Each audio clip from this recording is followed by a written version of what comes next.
চৰকাৰক অনুৰোধ জনাব বিচাৰিছোঁ যে 12টা বজাৰ পিছত যাতে বিহু অনুষ্ঠান পাতিবলৈ কোনো ধৰণৰ পাৰ্মিশ্যন নিদিয়ে। প্ৰতি বছৰে আমি শিল্পী এজনক হেৰুৱাৰ যিটো আচলতে কাৰণটো একেটাই যে নিশা দেৰিলৈকে হোৱা অনুষ্ঠান সোনকালে আৰম্ভ কৰি সোনকালে সামৰিবলৈ জুবিন দায়ো বহুত চেষ্টা কৰিলে আৰু পাপন দাই কেতিয়াও ৰাতি 12টা বজাত বা 11:30টাৰ পিছত ষ্টেজত উঠা কাহানিও দেখা নাই। তেওঁ বহুত চেষ্টা কৰিলে। বিহু ৰাতিপুৱালৈকে ৰাতিপুৱালৈকে বিহু অনুষ্ঠান এটা চলি থকাটো যিখিনি মানুহে বিহু পাতে তেওঁলোকৰ মাজত বহুতৰে কাৰণে দেখোন গৌৰৱৰ কথা যে আমি কৈ ভাল পাওঁ যে আমি কালি একদম ৰাতিপুৱালৈকে বিহু মাৰি দিলোঁ। মেইন আৰ্টিষ্ট অনুষ্ঠানটোত থাকে, তেওঁক থাকিবলৈ হোটেল ঠিক কৰি দিয়া যায়, কিন্তু মই কেতিয়াও বহুত কম শুনিছোঁ যে এনেকুৱা যে বিহু হুঁচৰি দল আমাৰ যোৱা ৰাতি যি 2টা হুঁচৰি দল আহিছে সেই হুঁচৰি দল বা লোকসংগীতৰ যি শিল্পীৰ দল আহিছে তেওঁলোকক আমাৰ থাকিবলৈ ভাল হোটেল দিছে বা ৰাতিটো থাকিব আৰু ৰাতিপুৱাহে যাব। তো তেনেকুৱা মই কোনোদিন শুনা নাই আচলতে। প্ৰতি বছৰে আমি শিল্পী এজনক হেৰুৱাৰ যিটো আচলতে কাৰণটো একেটাই যে নিশা দেৰিলৈকে হোৱা অনুষ্ঠান। গতিকে তাৰ পিছতো আমাৰ কোনো শুধৰণি নাই, আমাৰ কোনো ৰিয়েলাইজেশ্যন নাই, আমাৰ কোনো সলনি নাই, আমাৰ কোনো পৰিৱৰ্তন নাই। আমাৰ পৰিৱৰ্তন বিভিন্ন বস্তুত আমাৰ পৰিৱৰ্তন হৈ আছে সমাজখনত, কিন্তু এইটো ক্ষেত্ৰত আমাৰ কোনোদিনে পৰিৱৰ্তন হোৱা নাই। আৰু মই নিজে আমি যোৱা কেইবছৰ দেখিছোঁ যে জুবিন দায়ো কেইবাবাৰো বিহু মঞ্চত কৈছে যে এতিয়া দেৰি হৈছে, ৰাতি 1টা বাজিলে 12:30 বাজিলে, দেউতাই ঘৰলৈ ইমানটা বজাত যাবলৈ কৈছে যে আমি অনুষ্ঠান এতিয়া সামৰিছোঁ। চ' গতিকে অনুষ্ঠান সোনকালে আৰম্ভ কৰি সোনকালে সামৰিবলৈ জুবিন দায়ো বহুত চেষ্টা কৰিলে আৰু পাপন দাই কেতিয়াও ৰাতি 12টা বজাত বা 11:30টাৰ পিছত ষ্টেজত উঠা কাহানিও দেখা নাই। তেওঁ বহুত চেষ্টা কৰিলে। এই দুজন আমাৰ অগ্ৰজ শিল্পীয়ে আমাৰ ইমান চেষ্টা কৰিলে যে বিহুৰ আমি গোটেই টাইম শিডিউলটো আমি অলপ আগবঢ়াই দিওঁ আৰু অলপমান ডিচিপ্লিন আনো এই বিহু অনুষ্ঠানবোৰত, কিন্তু তথাপিও হৈ নুঠিল। আমি তেওঁলোকৰ কথাও আমি মানিব নোৱাৰিলোঁ, আমি চেষ্টা নকৰিলোঁ। আৰু মই দেখিছোঁ যে বিহু ৰাতিপুৱালৈকে বিহু অনুষ্ঠান এটা চলি থকাটো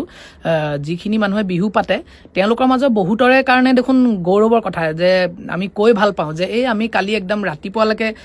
বিহু মাৰি দিলোঁ। একদম ৰাতিপুৱালৈকে আমাৰ ইয়াত ফুল মানুহ গোটেই ফিল্ডত, স্কুলৰ ফিল্ডত একদম আমি ৰাতিপুৱাই গৈছে, আমি ৰাতিপুৱালৈকে গান গাই আছে আমাৰ আৰ্টিষ্টে। তো গতিকে সেইটো মানে আচলতে আমি আমাৰ বিহুখন ছাকচেছ বুলি আমি আমাৰ এটা ফুটনি মাৰি ভাল পাওঁ, তেনেকুৱা ধৰণৰ এটা বস্তু আছে আমাৰ মাজত। গতিকে সেইখিনি সলনি হোৱাৰ সময় আহিছে চাগে। আৰু আমি এতিয়া যদি আমি প্ৰতি বছৰে যদি এনেকৈ আমি নতুন প্ৰতিভাক আমি হেৰুৱাব লগা হয়, আমি কেনেকৈ হ'ব বাৰু? আমি প্ৰতি বছৰে এতিয়া আজি মই কোনোবাই লিখা দেখিছোঁ যে ডিম্পুৱে লিখিছে চাগে যে 2জনকৈ ড্ৰাইভাৰ লৈ যাব লাগে আৰু এজনক শুৱাই থ'ব লাগে আৰু এজনে চলাব, যাওঁতে চলাব, এজনে আহোঁতে চলাব। কিন্তু প্ৰেক্টিকেলি কথাটো পচিবল নহয়। যে প্ৰথম কথাটোতো হৈছে যে 2জন ড্ৰাইভাৰ নিব পৰাকৈ যি অকণমান বিহু হুঁচৰি দলে যিটো পইচা পায়, 2জন ড্ৰাইভাৰ নহয়, ভাল গাড়ী এখন লৈ যাব পৰাকৈ, যিখন গাড়ী অলপ ছেফ তেনেকুৱা গাড়ী এখন লৈ যাব পৰাকৈও বিহু কমিটিয়ে পইচা দিব নোৱাৰে বা নোখোজে। চ' গতিকে তাৰপিছত 2জন ড্ৰাইভাৰ লৈ যাব পৰাকৈ বাজেটেই নাথাকে মই যিমান দূৰ জানো। আৰু যদি আমি যিজন আৰ্টিষ্টক মেইন আৰ্টিষ্ট অনুষ্ঠানটোত থাকে তেওঁক থাকিবলৈ হোটেল ঠিক কৰি দিয়া যায়, কিন্তু মই কেতিয়াও বহুত কম শুনিছোঁ যে এনেকুৱা যে বিহু হুঁচৰি দল আমাৰ যোৱা ৰাতি যি 2টা হুঁচৰি দল আহিছে সেই হুঁচৰি দল বা লোকসংগীতৰ যি শিল্পীৰ দল আহিছে তেওঁলোকক আমাৰ থাকিবলৈ ভাল হোটেল দিছে বা ৰাতিটো থাকিব আৰু ৰাতিপুৱাহে যাব। তো তেনেকুৱা মই কোনোদিন শুনা নাই আচলতে। যে কোনোবাই ক'ৰবাত হ'ব পাৰে, কিন্তু বেছিভাগ ঠাইতেতো নহয় সেইটো মই জনাত। ৰাতিয়ে সদায় অনুষ্ঠান কৰি ৰাতিপুৱা 5টা বজাত গাড়ীখন লৈ ওলায়। আৰু ড্ৰাইভাৰক যদি শুবলৈও দিয়া যায়, ড্ৰাইভাৰে শুবলৈতো গাড়ীখন চলাই 5 কিলোমিটাৰ আগলৈ নাযায়গৈ। আৰু ইমান ডাঙৰ ছাউণ্ড ছিষ্টেম বাজি থাকে যে অনুষ্ঠান য'ত চলি থাকে সেই ফিল্ডৰে ক'ৰবাত গাড়ীখন পাৰ্ক কৰি পেলাই, কাৰণ যিকোনো মুহূৰ্ততে অনুষ্ঠান শেষ হ'লে মাতি দিব পাৰে। গতিকে তাতে গাড়ীখন পাৰ্ক কৰি গ্লাছ বন্ধ কৰি পেলাই যদি শুৱে, ইমান ডাঙৰ ছাউণ্ড বাজি থাকে যে তেনেকুৱা এটা পৰিৱেশত শোৱাটো পচিবলে নহয় শুবৰ কাৰণেতো মানুহক এখন এটা পৰিৱেশ লাগে টোপনি যাবৰ কাৰণে য'তেতো আৰু চিট এটা পাই গ'লে মানুহ টোপনি যাব নোৱাৰে আৰু গতিকে সেইটো কি ক'ম এতিয়া ক'বলৈ একো আচলতে মই বহুত কথা আজি গোটেই দিনটোত ভাবি আছোঁ যে কিয় হোৱা নাই এনেকুৱা সকলো ফালে বহুত ক্ষেত্ৰতে আমাৰ পৰিৱৰ্তন হৈছে কিন্তু এই বস্তুবিলাক আমি কেতিয়া নিজে ৰিয়েলাইজ কৰিম নে আমি সদায় এনেকৈ প্ৰতি বছৰে আমি শিল্পী হেৰুৱাই থাকিম আৰু মই এটা কথা কওঁ জুবিন দা আজি 53-54 বছৰ বয়সত আমাৰ মাজৰ পৰা নোহোৱা হৈ গ'ল জুবিন দাক যে ইমান 50 বছৰীয়া 48 বছৰ বয়সলৈকে আমি যে ৰাতি ইমান দেৰিকে অনুষ্ঠানবিলাক কৰা দেখিছোঁ বা ইমান তেওঁ বাৰু গ'লে যিটো জেগাত যায় সেইটো জেগাত থাকি দিয়ে কিন্তু তেওঁক ইমান দেৰিকৈ ৰাতি তেওঁক অনুষ্ঠানবিলাক কৰিবলৈ দিয়া হয় যিটো তেওঁ কেতিয়াও ভালো নাপাইছিল তো গতিকে সেইবিলাকতো জুবিন দাৰ স্বাস্থ্য অৱনতি হোৱাৰ এটা কাৰণ আমি এতিয়াই যদি সেই কথাবিলাক আমি আমাৰ মানুহে ৰিয়েলাইজ নকৰে কেতিয়া কৰিব আৰু মই এইখিনিতে মই নিজৰ ক্ষেত্ৰতো পাইছোঁ যে এবাৰ মই আপাৰ আছামত এখন অনুষ্ঠান কৰিছিলোঁ সেই অনুষ্ঠানখনত ৰাতি 1:30 বাজিলে তেতিয়ালৈকে আমাক ষ্টেজ দিয়া নাই কিন্তু বেলেগ অনুষ্ঠানো হৈ থকা নাই মই কৈছোঁ যে ময়ো আহি পালোঁ আমি আৰম্ভ কৰোঁ কৈছে নহয় বোলে দাদা আমাৰ মানুহখিনি ভাত পানী খাই লাহেকৈ আহিবহে ৰাতি 2টা বজাত আহিবহে মোক 2টা বজাত মানে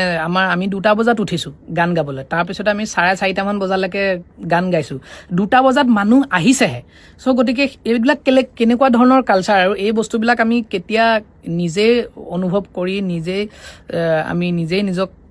ঠিক কৰিম মানে আমাৰ কেতিয়া নহ'লে আমি প্ৰতি বছৰেতো আৰু এনেকুৱাকৈ বিহু পাতিটো আমাৰ কোনো অসমীয়া জাতি আগবাঢ়ি নাযায় আমাৰ পিছ পৰিহে যাব মই ভাবোঁ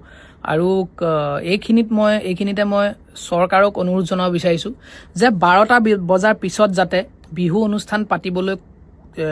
কোনো ধৰণৰ পাৰ্মিশ্যন নিদিয়ে আচলতে 12টা বজালৈকে বিহু পাতিলেই এনাফ 12টা 12:30 বজালৈকে তো গতিকে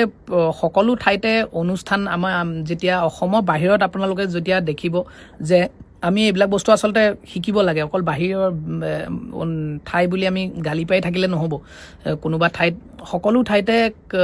অনুষ্ঠান মই দেখিছোঁ যে 10টা বজাৰ পিছত কোনো ধৰণৰ অনুষ্ঠানৰ পাৰ্মিশ্যন নাথাকে 5 মিনিটো নিদিয়ে আমি যিমান বাহিৰত যিসকল শিল্পীয়ে অনুষ্ঠান পৰিৱেশন কৰিছে সকলোৱে জানিব সুধিলে গম পাব 10টা বজাৰ পিছত কোনো অনুষ্ঠানৰ পাৰ্মিশ্যন নাথাকে